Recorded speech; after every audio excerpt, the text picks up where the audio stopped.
আজ একটা স্পেশাল জিনিস বানালাম। কি বানালাম পুরো ভিডিওটা দেখলে বুঝতে পারবে। ছেলের পরীক্ষা অনেক দিন আগে শেষ হয়ে গেছে, তাই পুরনো বই খাতাগুলো গুছিয়ে নিলাম।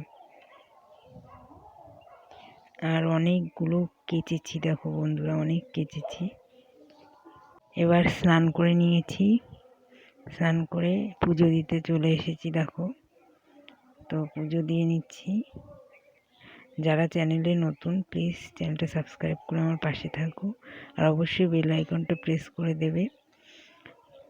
কাজ শেষ, তাই ভাবলাম পুরনো নাইটি কেটে রেখেছিলাম কয়েকদিন আগে বালিশের কভার বানাবো বলে, সেগুলো নিয়েই বসে পড়লাম বালিশের কভার সেলাই করার জন্যে।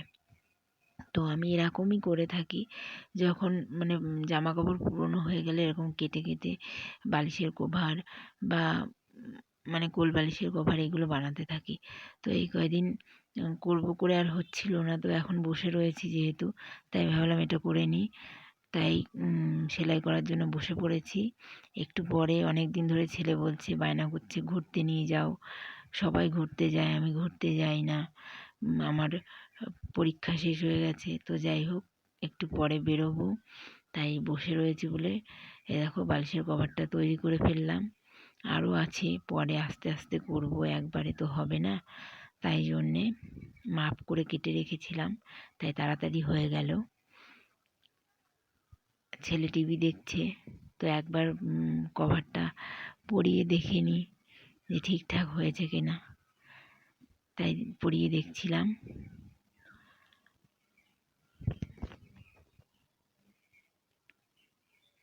এই দেখো, আমরা ঘুরতে গেছিলাম বিকেলবেলা, একটু ঘুরে টুরে চলে এসেছি। এবার ছেলে বলছে পিৎজা খাবো, অনেক দিন আগে বলেছে তো। আর হ্যাঁ বন্ধুরা, লাইক কমেন্ট শেয়ার করতে একদম ভুলবে না।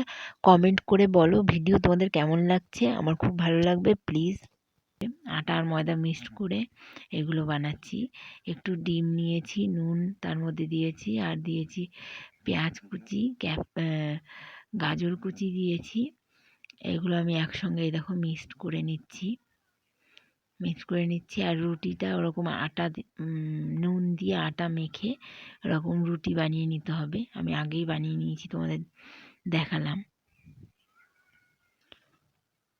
এই দেখো, এইভাবে একটা বাটি বা ঢাকনার উপরে বসিয়ে নিয়ে একটা রুটি আগে দিয়ে নিয়েছি, তার উপরে ওই ডিমের মিশ্রণটা দিয়ে নিয়েছি। দিয়ে আরেকটা আর কি রুটি ওই মিশ্রণটার উপরে দিয়ে দেবো, দিয়ে মুখগুলো চারপাশ দিয়ে আটকে দেবো, যাতে ওই ভেতরের মিশ্রণটা বেরিয়ে না যায়। দেখো, এইভাবে কভার করে নিতে হবে, ভালো করে কভার করে নিয়েছি। এবার কড়াইতে তেল গরম করে রুটিটা উল্টো করে দিয়ে দিয়েছি। ব্যাস, এইভাবে রুটিটা আঁচটা কমিয়ে ভেজে নিতে হবে। তো ভেজে নিচ্ছি। আমার ছেলে অনেক দিন ধরে বলছে পিৎজা নিয়ে আসো, তো বা বাড়িতে বানাও, বাড়িতেও বানানো যায়। তো সেই কারণে আমি তো এখন পিৎজা বানাতে গেলে অনেক কিছু লাগবে, সেগুলো তো আমার কাছে নেই। তো ভাবলাম কিছু একটা বানিয়ে দিই, বায়না করছে। তো এইটা বানালাম, নিজে থেকে বানিয়েছি মনে করে। ভাবলাম কীভাবে বানানো যায়, তাই আইডিয়া করে এরকম বানিয়েছি। জানি না কীরকম হয়েছে। দেখো, কেটেও দেখে নিল, বলছে সস দিয়ে খাবো, তো সস দিয়ে দিয়েছি। সস খেতে ওর খুব ভালো লাগে।